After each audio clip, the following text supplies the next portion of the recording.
Good evening, ladies and gentlemen. Welcome to Secrets of the Sire. Good to be back in the home base. We had a great show for you tonight. We are going to be talking Walking Dead. We are going to be talking Rick Grimes moving on. Maggie also, if anybody didn't catch that. Plus, you got Election Fever. Come on out and vote for the most politically subversive pop culture popcorn flicks of all time. And we're going to be welcoming Travis McIntyre from Source Point Press on to talk about their amazing line of comics. Really excited about all that stuff we got going on. And as always, I am joined by my co-host extraordinaire, Mr. Hassan Godwin. How you doing, sir? Yay. That's it. And you thought your energy was low tonight. All right. Yeah. So let's jump right into it too. I actually want to give a good hearty shout out to our patrons. We have new patron Craig Caruso, which is awesome. Einar Peterson, Matt Beyer, Ashley Haikai, our program director Stephanie Dolce, our executive producer Brian Phillips. We gotta yell at Steve Ovecki because he needs to re-up on us. Oh, really? Yeah, so he's not a producer anymore? He's not a producer anymore. We got to get him over there. Maybe he fired us. Well, I hope not. Omar Morales is actually a patron as well, too, and I have not been giving him a shout-out. He has a Kickstarter going on right now. Go to Kickstarter. Go look up Moon Girl. Awesome stuff. So he does a lot of... Girl. Yeah. It's actually a 1940s character that's open public domain, and he resurrected her in a more common, type of whatever you want to call it. Yeah. Is it about a girl on the moon? Yeah, but his artist is actually really, really great too. He worked on his previous book as well too, which was Not Moon Girl. The Crusader, which I did the colors on. Oh, all right. Self-plug. We are talking Walking. Really? Do we Dead. have to? We have to talk about. We The Walking Dead? we do, because we have to discuss The Walking it's Dead. Walking Dead. Yeah. Rick Grimes has What are we gonna moved on officially. Yeah, he's gone. He's gone. Rick Grimes is gone. So- I actually watched that episode. Yeah. I have stopped watching The Walking Dead. Full disclosure. Did you? Yeah. For yeah. quite a few years. I missed the entire Negan War, the War with the Saviors or whatever, because Harry Dean Morgan, what's his name? What's his face? Harry Morgan with Negan, the guy who plays Yeah, Negan. yeah. Jeffrey Morgan. Yeah. Isn't it Jeffrey Dean Morgan? Yeah. Okay. Sorry. Yeah. Whom I absolutely love. Uh-huh. I think he's fantastic. I thought he was great as a comedian in Watchmen. Yes. I thought he had his own show for quite a long time. Mm-hmm. He's been in several things. I didn't Yeah. even know. Like when I first saw him in Watchmen, I thought he was Robert Downey Jr. Oh, That's how unknown to me he was when Okay. that movie came out. So now he's been around for a little while. He does great. He does Negan really great. But that show has this habit of overusing people. Yeah. Of overdoing it. Yeah. And they overdid Negan. Well, I don't think he did it. Here's I the think thing. they did it to We him. talked about this beforehand, right? That whole Negan storyline should have ended like a year ago. Yeah, it should have ended before it And started. even how it ended, and we're not giving spoilers away because it's season 8 we're talking about, so at this point, you kind of have to have caught up at this point. I didn't see season 8. The way it ended, I mean, I did. My dad and I hate watched it, but we got through it. We did. He actually liked it more than I did, but we actually got through it, and it was like they could have ended it Yeah. 3 or 4 different moments earlier in the season beforehand, Yeah. and it And would have that been a last- better ending. Last year's not even the year they lost Shaniqua Martin Green, right? Her character Right. died in season 7. Right. The end of season 7 after they lost Glenn Right. and a bunch of other guys. Yeah. And because that took everybody that allowed everybody to hate watch Discovery. Which after she is left. totally fine. Look, at the end of the day, I actually like Discovery, but all right. So that aside, but I saw that episode, her last episode from there, and they didn't even have the war yet. right? So they took the entire season to build up to the war. I know, and that was then they took a whole nother season to have the 'cause war. You're like, wait a minute, just start killing each other already. Yeah, and then you come back and spoiler, serious spoiler.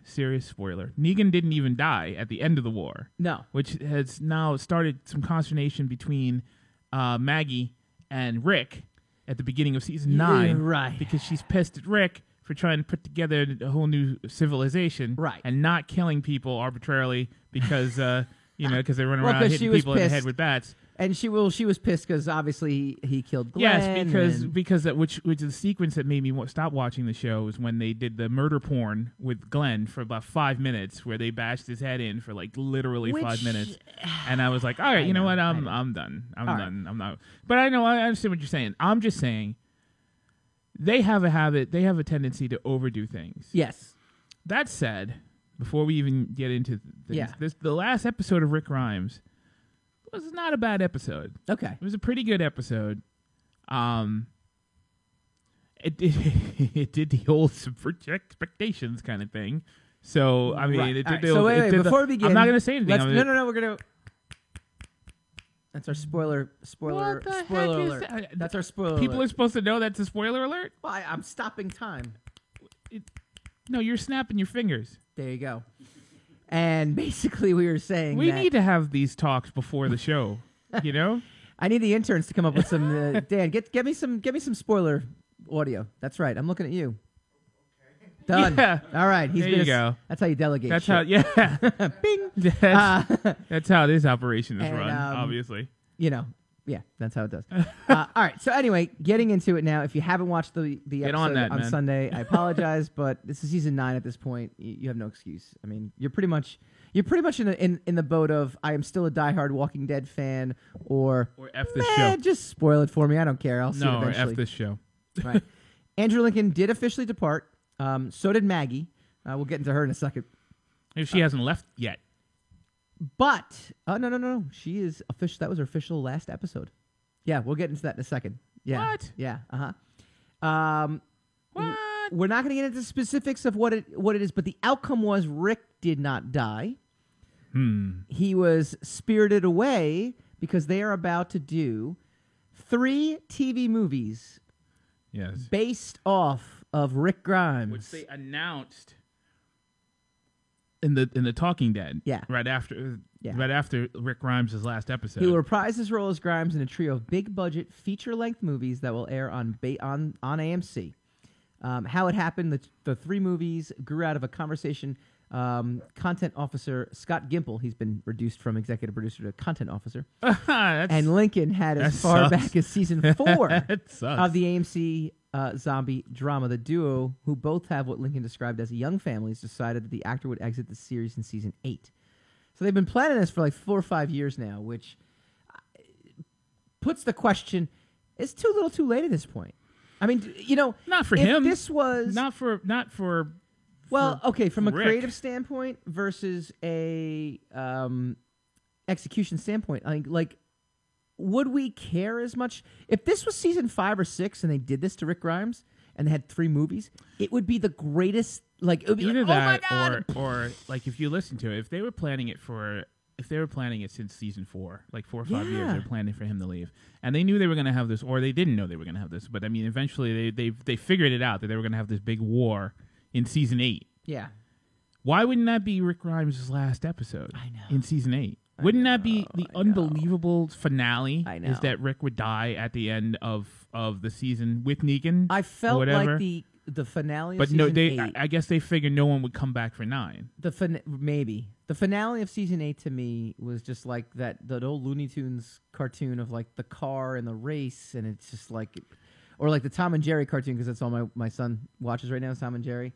There's a scene where Tom has a gun, like a shotgun, because there's like an elephant. There's an elephant loose in the house, and then he like goes to shoot it, but then like the elephant's mom comes, and the elephant's like 2 feet tall, and the gun like literally just gets flaccid. I feel like that was the end of season 8.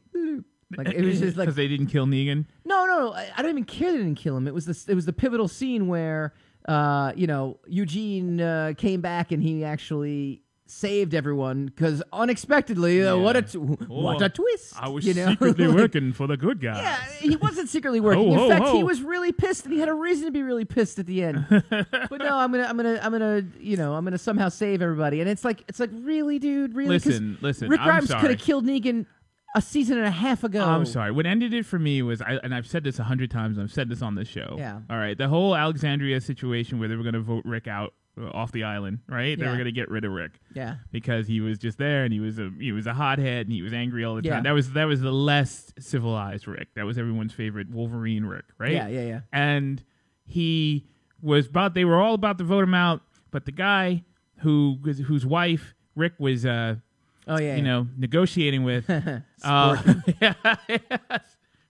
he just shows up with Michonne's samurai sword and accidentally cuts the wrong guy's throat. Yeah. Because it's easy to cut someone's throat with a samurai sword, especially if it's the wrong guy, right? So you accidentally administer a fatal wound. Right. This isn't my jump off point, but. And I was like, "Are you kidding?" But I understand. Yeah, that was the old Chris Rock joke where he's exactly. Just like, I don't agree with it. I don't agree with killing your wife, O.J. Simpson. But I understand. But if she was gallivanting with somebody else, I understand. I understand. And that's right there. That was like you're kidding. That and Beth when they killed Beth off in season 5. Yeah, I know for no or whatever. reason. And you're like, well, all right, I get she was supposed to go. But you know what? Here's the thing: a show like that. If you're on for as long as you are, you're going to have some misses.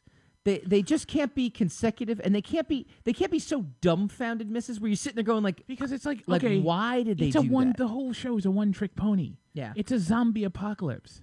There are human beings trying not to be eaten by zombies. That's the only gimmick you have. Yeah. So everything else, you keep trying to drum up this drama, and instead of concentrate, I mean, to an extent, for the first 2 seasons, they concentrated on the characters. This is why they've been able to coast on this for all these years. But all the new characters have just been like these stand-in characters, right? And like, some of them go off to go film the new 24, which, even though they're not supposed to in the comic book version of things. Whatever happens, whatever it is. So you touched upon a point earlier, though. You're like, well, Maggie's not dead either. Spoiler. Dan, I'm looking at you. You're gonna come up with a good spoiler. I'm not a part of this spoiler thing. All right, air horn of some kind. That'd be good. I am not. I was not consulted about the spoiler thing. This is from Screen Rant. The Walking Dead wrote Maggie out so badly you didn't even notice. So this is apparently the 5th episode of The Walking Dead season 9. What comes after wasn't just Rick's farewell. It was also Lauren Cohen's last episode as Maggie. You could be forgiven for not realizing it, though, since the last time we see Maggie, she's with the others, distraught over Rick's supposed death with no immediate intentions of leaving the community. Apparently, though, Maggie just disappears from the show during the time jump at the end of What Comes After. We've known for a while Cohen was going to make her exit because she's filming that new show, Whiskey Cavalier. However, fans were probably expecting a more dramatic exit. Now, obviously, the door is open that she can come back, to the show. But I'm sure she's going to come back like throughout the season. This season she is not under contract for the rest of the season. So if she comes back, it's a one-off, and it's a secretly negotiated, like, hey, we would like you to come and show up. Was there a problem? Yeah. Oh, yeah. There was a contract standoff. Yeah. Obviously. Absolutely. All right. Absolutely. Well, that explains that. No question about it. So. Well, that sucks. That's another sucky thing for another sucky, episode of a really sucky show. So this is what I want to know from everyone. If you're a Walking Dead fan still, are you still watching the show? Why do you still watch that show? And that's the thing. Do you have faith that have you hit your head? Do you need medical attention? Well, there's that too, Are we required to call someone for you? Yes, I guess there's that. I guess there's that as well too. All right, when we come back.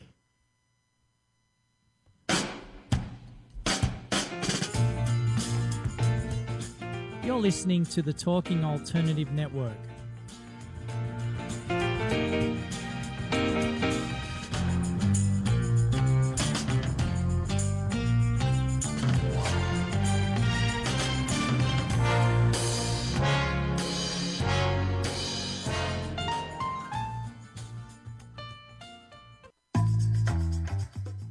Did you know you've been playing poker your whole life, even if you've never played a hand of cards? Hi, I'm Ellen Lakin, author of Poker Woman and host of the new show, Poker Divas. On the show, I talk about how poker strategy helps you win in business, life, and love. Tune in live every Thursday, 1 p.m. to 2 p.m. Eastern Standard Time on talkradio.nyc.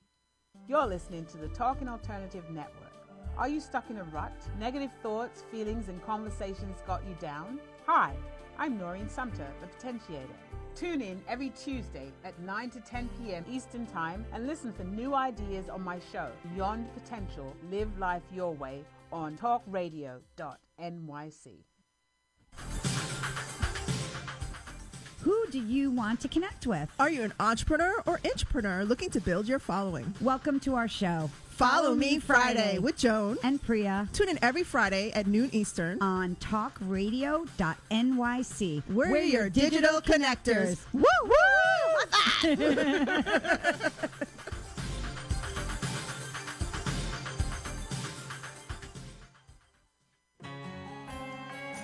Talking Alternative Radio, 24 hours a day.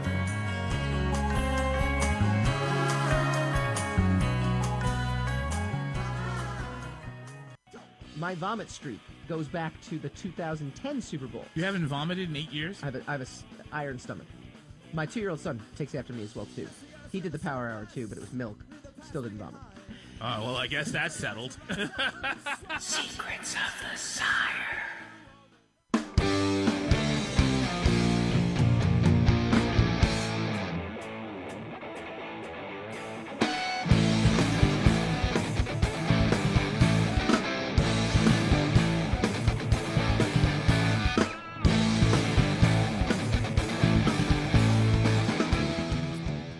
Welcome back to Secrets of the Sire. We are talking Walking Dead. We usually talk comics, movies, TV, and pop culture every Wednesday night, 8 p.m. Eastern, talkradio.nyc. Streaming live, go to secretsofthesire.com. Go to the right-hand column. You'll see us live there. You go to Twitter, at Michael_Dolce, youtube.com/secretsofthesire. We're going to fix Twitch. Twitch is actually offline right now because it's a blank screen every time we try to stream there. Fix the Twitch. We're going to fix that. We were talking Walking Dead. The future of it. We had a couple comments. Alexa Fox commented in, every moment Negan isn't on screen is a moment I am bored and uninterested. Daryl and Carol are next to go, I think. They actually re-upped Daryl's contract. He's getting paid $20 million Who else this do they season. got? I'm pretty sure they're going to put Negan back out front. They've got lead of the show. Michonne. They've got Michonne. They had Maggie. And I think Michonne, and Michonne and is Maggie actually had even though you haven't seen it, like spoiler, Michonne and Maggie had like a big confrontation about Negan. Yeah. I guess what happened, you could actually kind of call it a closure. Yeah. Sorta. Yeah. Not really. No. Nope. Look. So the idea, how bad was the contract dispute? Do you have any detail information about that? With Maggie's contract? Yeah. How she wanted more money, or yeah, basically. Now, I don't know if I told you. They gave Daryl $20 million. They didn't give Maggie any money. I was watching a very highbrow masterpiece, which was the Van Wilder sequel. Taj Goes to London or whatever. Do you know who the main love interest in that is? Maggie. Lauren Cohan, which is probably why they didn't give her any money. They're like, we saw your, you were in we van. saw you your weren't even work. in the Ryan Reynolds. No, fan she roster. wasn't. So you get nothing. Yeah, you get good luck with that Mark Wahlberg movie you're in. I saw that movie, the 22 Mile 22. Yeah, she was in that too. Yeah. All right. Keep chiming in. Let us know film. what you think. We always like to hear thoughts. I'll check out the Periscope feed, the Twitter feed, whatever that is, and see if we got any good comments on that as well too. But I want to move on to something fun. This is actually fun now. If you were a patron, I did a little video previewing this for you today. All patrons got this. Hassan and I had this great conversation one time. I read an article about how Ghostbusters is actually the most conservative movie you've ever met in terms of the conservative philosophies. And we thought, it's Election Day. Why not do some of the most politically subversive films that you love, that you may or may not know, or may or may not realize are really like politically subversive? Because it's Election Day. It's fun. Yesterday was everyone Election Day. Everyone loves Election Day, and everyone loves politics, right? Today is the day after Election Day. Well, I know, but we're riding the coattails. I see. Because hashtag Election Day is still a popular still hashtag. happening. It's so still working. Right? We're trying to do as much as we can here. R.I.P. Beto. Why is Ghostbusters the most conservative movie? Who's the main villain in Ghostbusters aside from Zool? Walter Peck. Zulunomics, they call it. Yeah, Walter Peck. So this is actually from an article from QZ.com. from Ghostbusters, Jay-Z. the greatest movie ever made about Republican economic policy. The private sector saves the day. Ghostbusters isn't about ghosts. Well, it kind of is, but it's also about the power of the U.S. private sector and the magic of market discipline to transform anyone, even overeducated. No, but you really get into this. This is actually This is what I have to go through during the week when I get a random into heroes Facebook message from Dolce with these on these crazy tears, and I'm like, but think about it. Think about it. When Ghostbusters was released in June 1984, Ronald Reagan's landslide re-election victory to a second term as president was still a few months away, but the ideological ascent of Reagan-style conservatism, cuts to taxes and social programs, boost for military spending, and heaping helpings of anti-government rhetoric was nearly complete. Walter Peck is the villain of that movie. He's the reason the ghosts get out. He's from the Environmental Protection Agency, the EPA. The EPA always, the government overstepping their bounds. If they didn't overstep their bounds, there wouldn't be a ghost plague on the country. It has a conservative underlying. See, Sam's baffled because it's just an asshole. Yeah, but he's from the EPA. See what I'm saying? See, so government overreach. Nobody from EPA would wear three-piece suits like he did. No, So it's a movie about government overreach. That it's about is very true. guys in the private sector who go to the private sector from academia. Right. Okay, and then they become entrepreneurial. Right. Start their own business. Yes. And then they get And hounded by the by environmental the government. protection. Yes, for regulations. It's great. And it's racist too because they paid the black guy $11,500. It's not so crazy. So after that all. movie sucks now. Ghostbusters is a terrible All right. film. Before we get into the one, Wow. before that we get into the one, who dug deep into that? Who did that deep dive into Ghostbusters and decided, yeah, I got this figured out. Nice try, Republicans.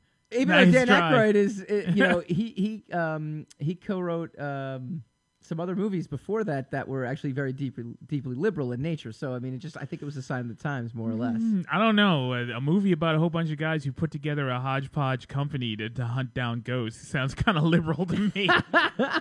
You could look at it from both perspectives. Here's another movie, Demolition Man, libertarian. The Governor's House, which aired on talkradio.nyc after this show, was a libertarian candidate for government. Governor Larry. He must love Demolition. Demolition Man is all about the libertarian spirit. Dennis Leary at the end. What is his rant that he goes on? He goes on I couldn't. Trust me. I can't quote it for you right now. And you wouldn't be able to. But yeah. No, I'd have to practice. I'd have to literally practice that for a while. But no, his whole thing is I want to do what I want when I want. I don't want. In fact, I have an article for that as well too. Demolition Man. In praise of Demolition Man's wackadoo libertarianism. Wackadoo libertarianism. Sylvester Stallone portrays the titular gent who doesn't work in demolition yet manages to be present for a great deal of demolishing. He's phallically named LAPD hero John Spartan, whom we meet in the then future of 1996, patrolling in hellish Los Angeles. Yes, Los Angeles was post-apocalyptic in 1996. The film Good thing we cleaned that place up since then. Whew, that was close, wasn't it? Yeah, no. There's. Let me get to the part with Dennis Leary at the end, though. Basically, the elite have taken over. Men, the government is like this. Has basically overreached into every aspect of it. Taco Bell is the feature restaurant of the times, of course, which is awesome as well too. But ultimately, Dennis Leary's character is the hero, and he's the libertarian. He says, "I don't want to be part of this masses. I want to be an individual. I don't need to be. I want my own individual voice." He is a a libertarian in any. Yeah, philosophy. but he's the one. He's not the prevailing ideology, because Spartan. No, exactly. Spartan actually comes out and tells them, but the government is choking the population. The population is about to undergo a transformation into free will that they don't perceivably have. But it's not the government. It's a completely totalitarian society. It's pseudo-fascism. Yes. So it's not a libertarian. It's not libertarian to want to be free from pseudo-fascism. That's just natural. That's. But it's under the guise of That's egalitarian. That's not necessarily libertarian. I guess I don't know. I think there's that needs to be. That's wrong.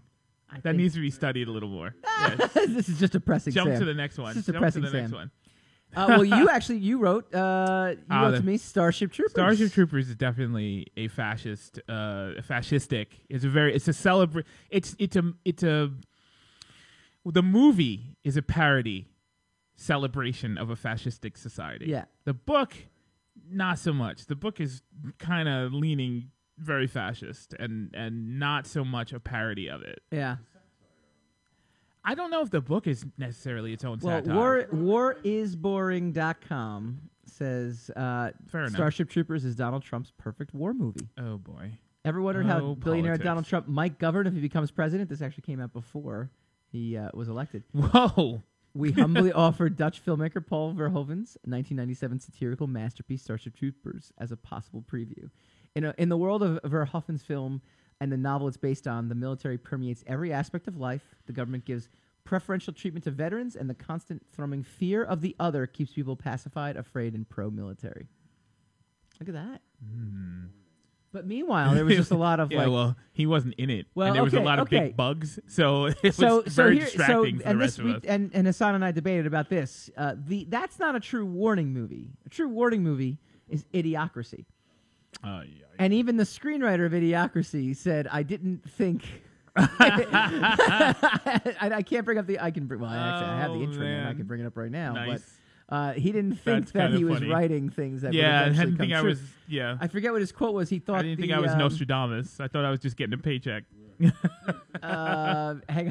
There's an exact quote. He says, "I thought a certain fashion trend was the worst thing that could possibly happen."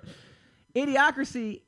Yeah, look, Idiocracy is more blatant. See, that's a story more about complacency. It's not a subversive film because it basically is. As I said to you when we discussed it, it's a bit on the nose. Yes. It's low hanging fruit, intellectual fruit to say that is a commentary on anything in particular, because it totally is. It totally is written in that sense. It's over the top ridiculous. Cautionary tale about celebrating stupidity and electrolytes. Yeah. But that is I don't still know to me one of the greatest scenes I've ever seen. Though. I don't know if why do you water the plants? Because it's got electrolytes. What are electrolytes? It's what plants crave. But why do they crave it? Because it's got electrolytes. But what are electrolytes? It's what plants crave. I do cocaine so I can work harder, so I could earn more, so I could do more cocaine. All right, chime in if you've got some politically subversive films. We didn't even touch Revenge of the Sith. Thank you. But maybe I wouldn't have. Maybe we'll touch it with our guest coming up next. You two touch it. Travis McIntyre from Source Point Press when we come back. You're listening to the Talking Alternative Network. Do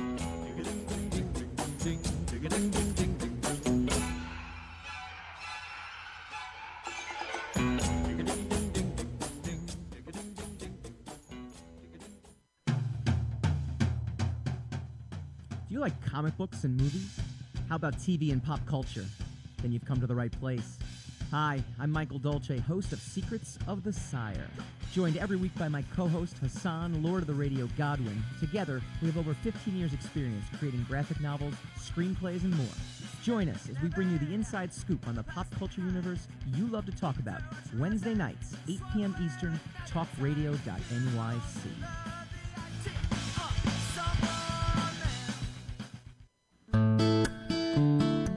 Are you feeling unhappy with your body, shape, or size? Ever feel out of control with food? I'm Elizabeth Tripp, your host of Nourish the Soul. Join me to uncover the root to these imbalances and discover a permanent solution to living a healthy life. Join us every Wednesday at my new time, 7 p.m. Eastern Standard Time on talkradio.nyc.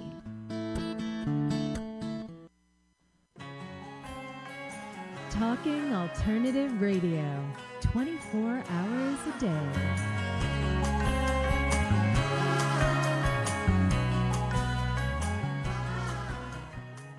We're going to draft teams Wow. based on the likelihood of death. I don't want to dispute you, Yeah. because, we got this thing going. Mhm. But it sounds like a lot of work. Oh, I'm going to be putting a lot of work into this. Yeah. You just have to show up. Oh, okay. No, you know what? It's a great idea. You had I like me at this. that. I like this idea. Yeah, yeah. I'm all for it. Secrets of the Sire.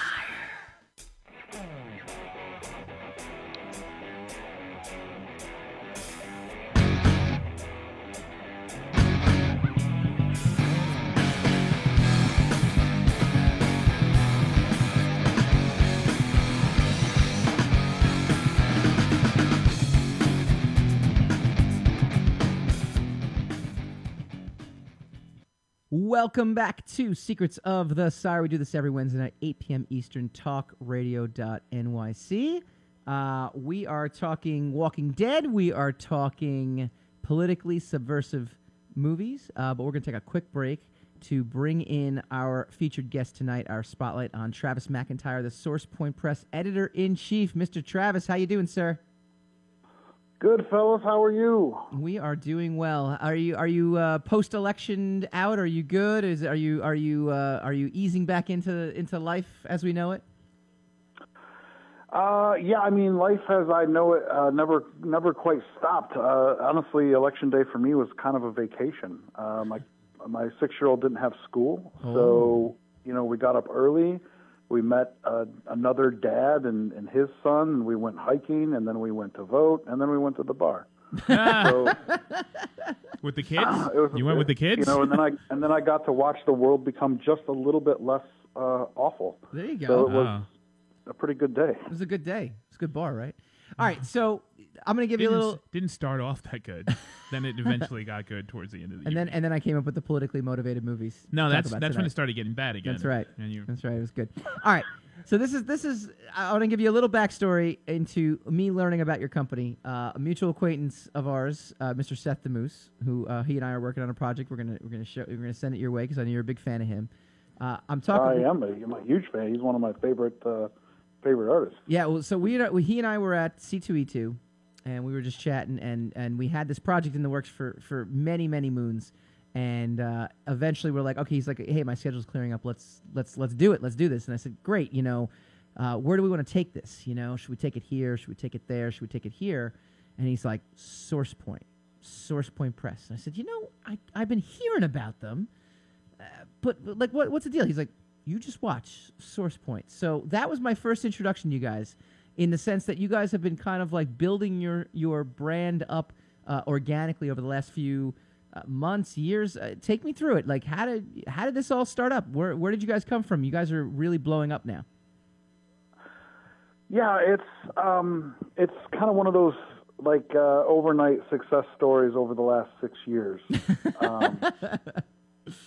So the way it started was maybe 6 or 7 years ago. A couple of fellows named Trico Lutkins and Josh Werner wanted to put out some of their own comics, but they kind of wanted to put it out under a logo. So, like many people do, they kind of came up with their own little logo, and they called it Source Point Press.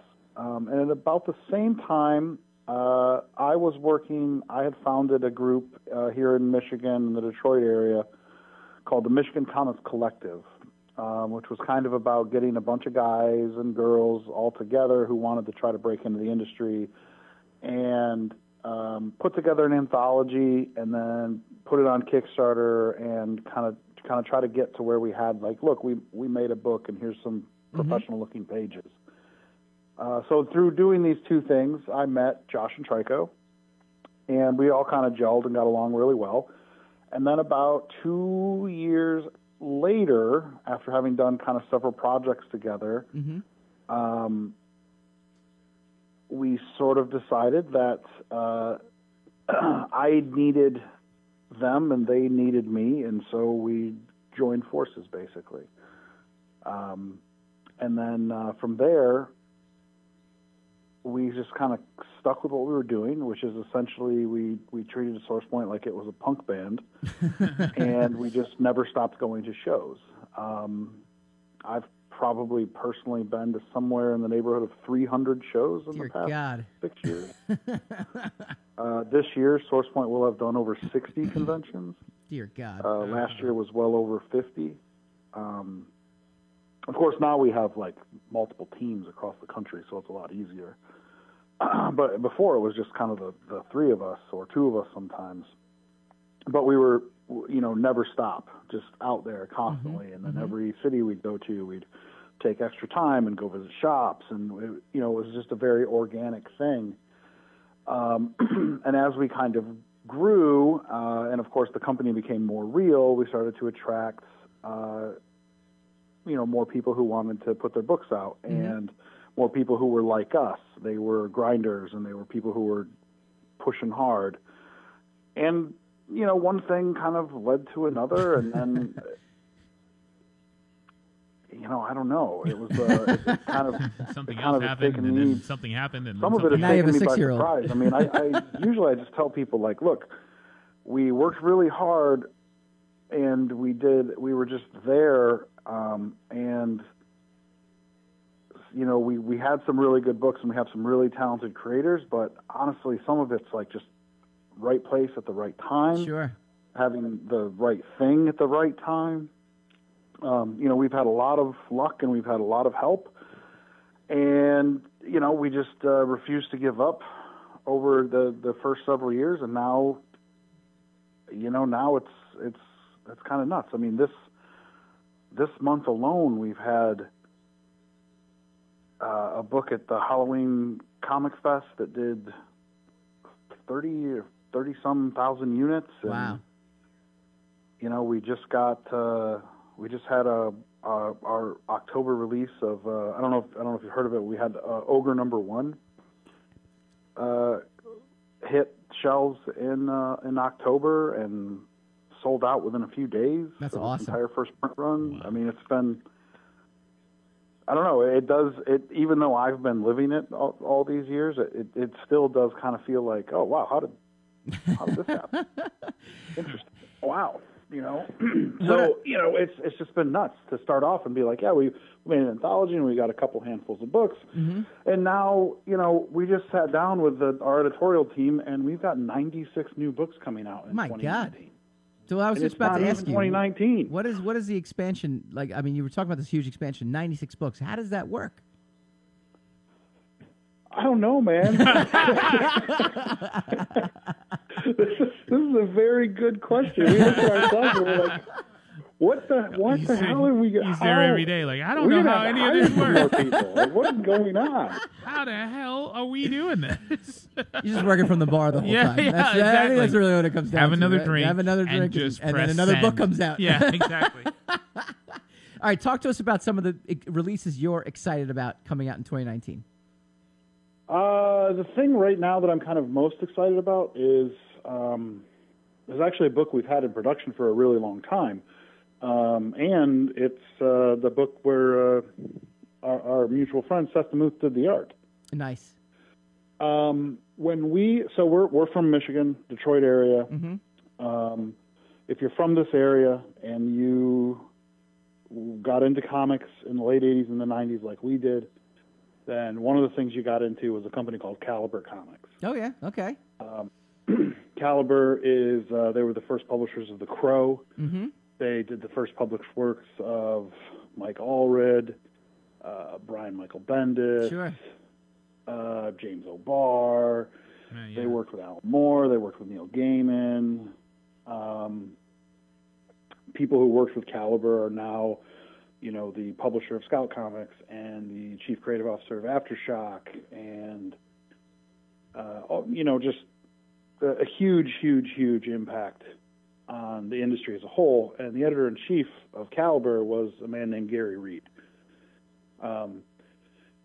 So, for us, Caliber was a big deal. They were when Gary Reed was the Detroit version of Stan Lee. Yeah. So, one of my early books, when I realized I was a truly mediocre writer, is when I got a book picked up at Caliber, and I got to know Gary Reed, And, he tells me, like, right off the bat, he's looking at it, he's like, the story is really good, but I hate the art. I mean, I can tell that it's good art, I just hate it. But he still signed it, right? I was going to say, yeah. So some time goes by, and I've gotten to know Gary, and I'm working a little bit with Caliber, and eventually, we're talking to him. We're like, look, we want to take this little thing that isn't even a real company. We want to kind of take it to the next level. And he really took us under his wing. He was a great advocate for us, and great with advice and kind of helping us avoid pitfalls. And really helped us kind of put things together and help us build a strong foundation and build a foundation that's based on, really moving paper and building a company that can survive and thrive in this very, very competitive business. Mm-hmm.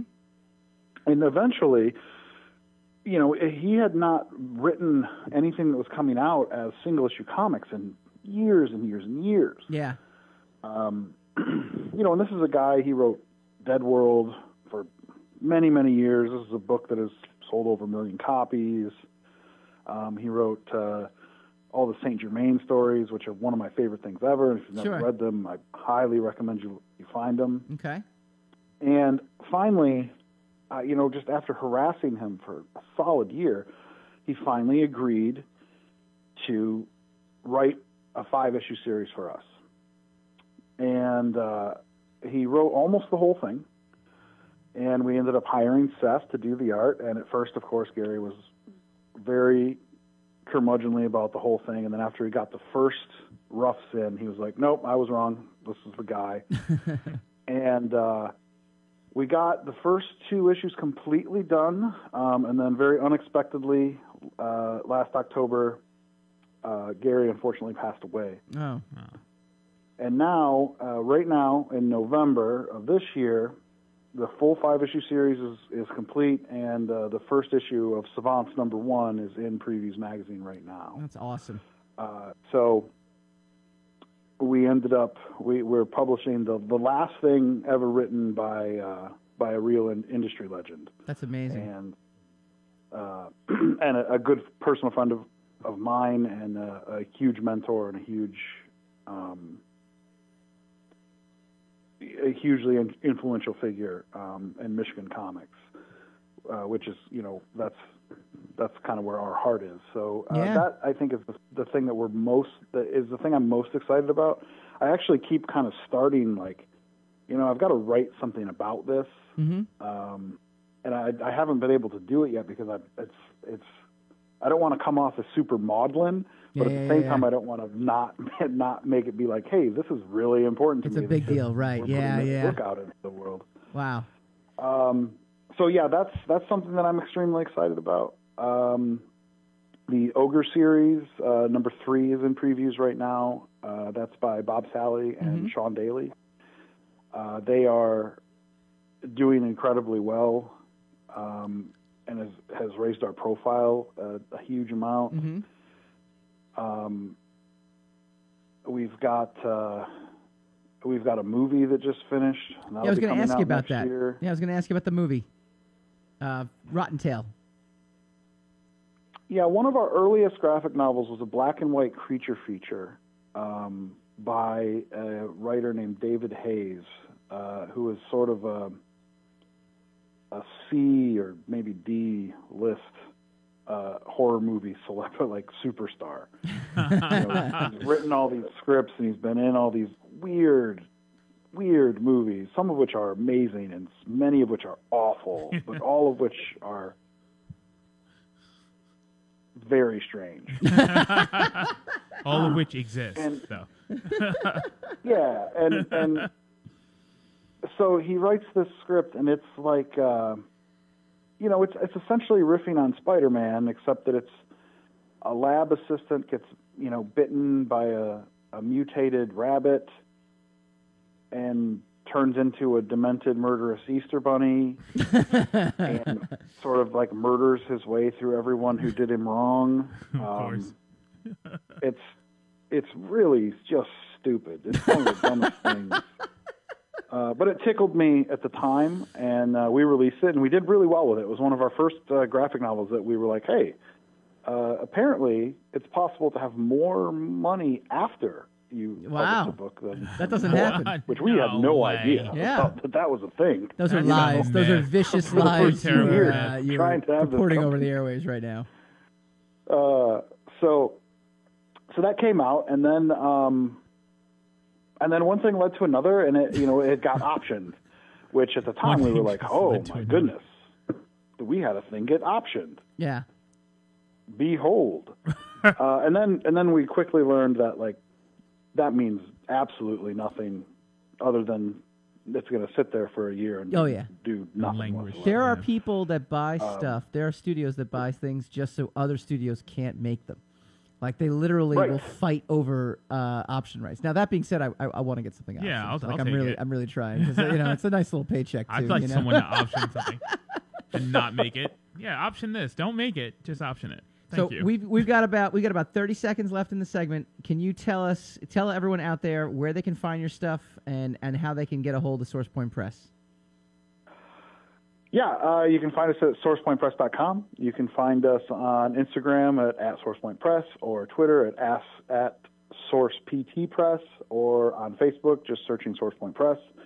You can find us in comic shops across the country. You can walk in, order us from Previews catalog.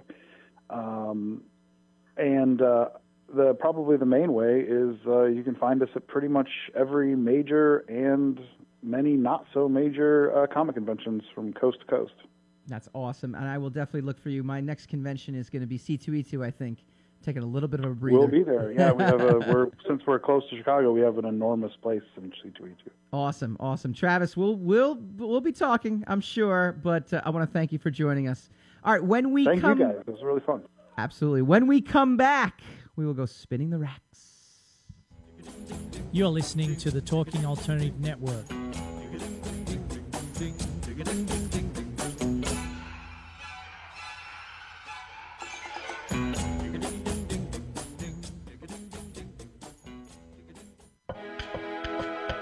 The best designs for your life start at home. I'm David Thiergartner, interior designer and host of At Home. Listen live Tuesday nights at 8 p.m. Eastern Time as we talk to the very best professionals about interior design and the design that's all around us, right here on talkradio.nyc.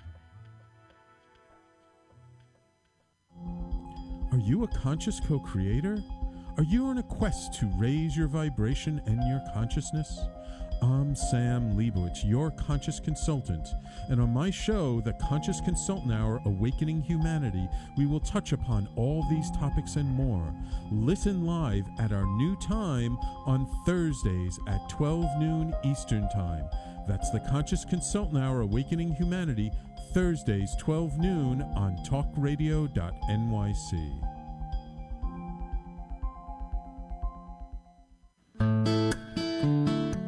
Are you feeling unhappy with your body, shape, or size? Ever feel out of control with food? I'm Elizabeth Tripp, your host of Nourish the Soul. Join me to uncover the root to these imbalances and discover a permanent solution to living a healthy life. Join us every Wednesday at my new time, 7 p.m. Eastern Standard Time on talkradio.nyc.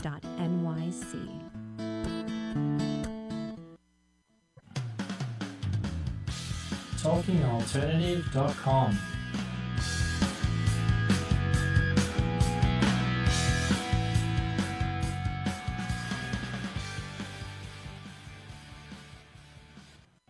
Forever Night TV series as well, too. I've never even heard of it. I have no idea what that is. You don't know No, I don't know Forever Night. Good Lord. I don't know. I used to watch other things, when I was a kid. Well, I'm sure that information is useful. You're have you a ever Smurf seen the guy. movie Blown Away? Nicole Eggert and the other girl from something. She ended up on 90210. There was another girl on that? You're just making this weird now, man. Yeah. Secrets of the Sire.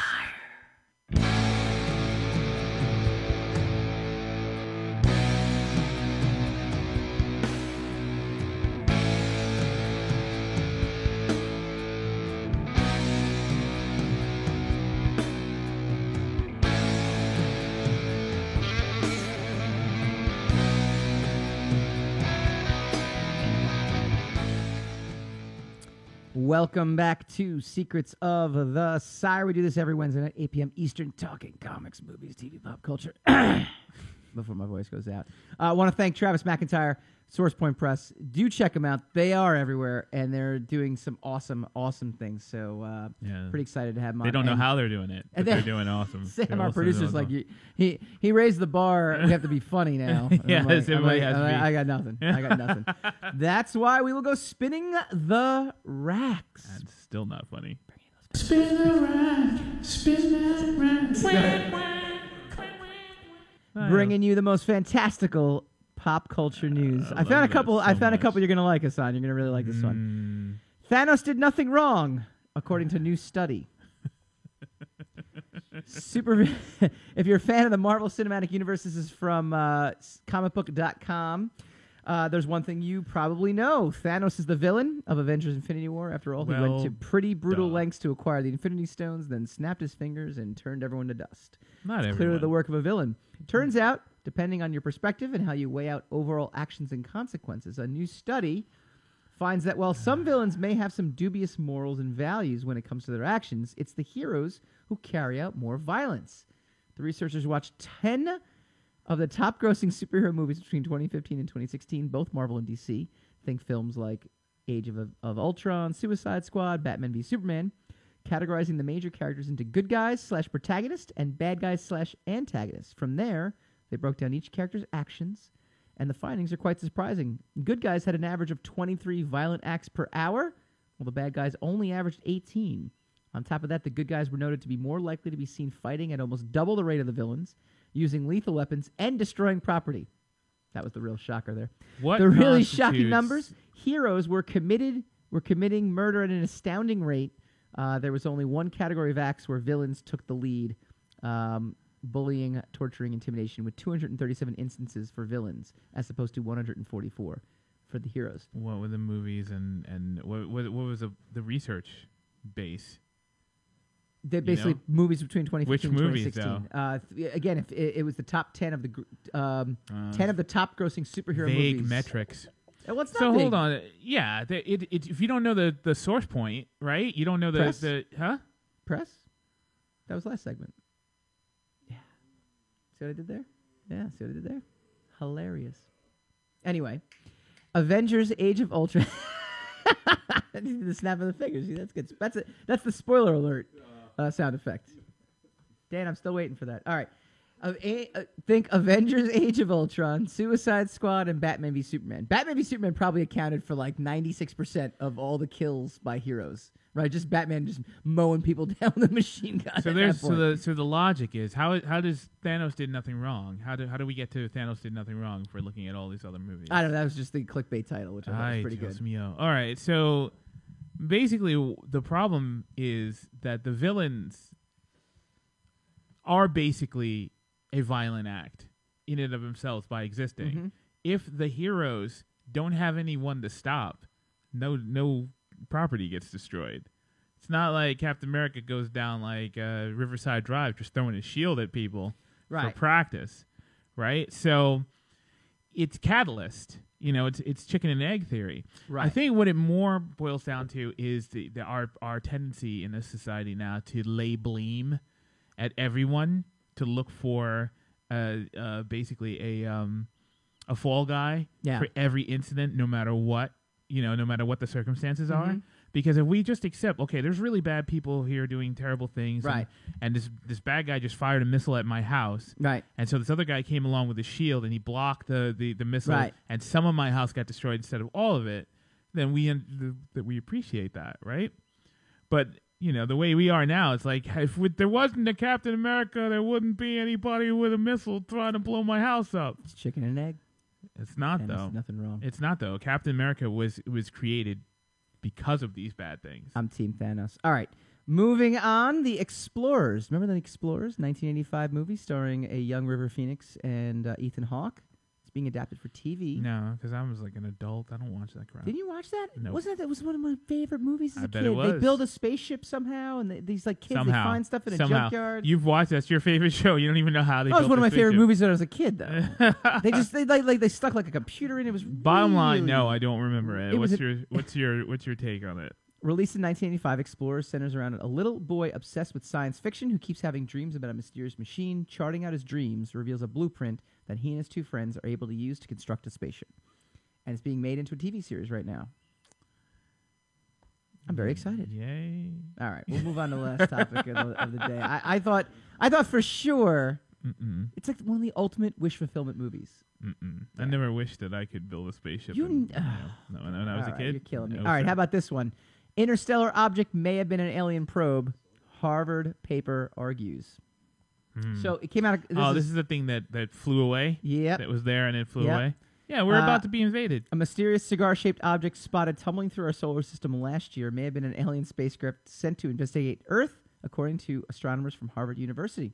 The object, nicknamed Oumuamua, I think I got that right, meaning a messenger that reaches out from the distant past in Hawaiian, was discovered by a Hawaiian, maybe? Telescope in Hawaii, yeah.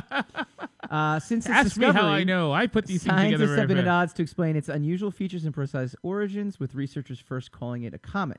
But a new paper suggests this has an artificial origin. It may be a fully operational probe sent intentionally to Earth's vicinity by an alien civilization. Woohoo! What do you think? We're screwed. We're screwed. We're screwed. Luckily, we have those robot dogs and stuff that we've been building. So once we defeat the aliens, we can be defeated by our own machines that we use. That is very, very, very true. See, we had such a winning episode. They I want go to up thank and our guest, Travis downstairs McIntyre from Source Point. We want to thank Hassan for being merry and jolly. I want to thank me for getting over a cold that my son gave me. Thank you, self. And next week, we're supposed to, hopefully, have William Ragsdale from Fright Night. Fright Night 2. Whatever, he'll be on. We'll see you then. You're listening to the Talking Alternative Network.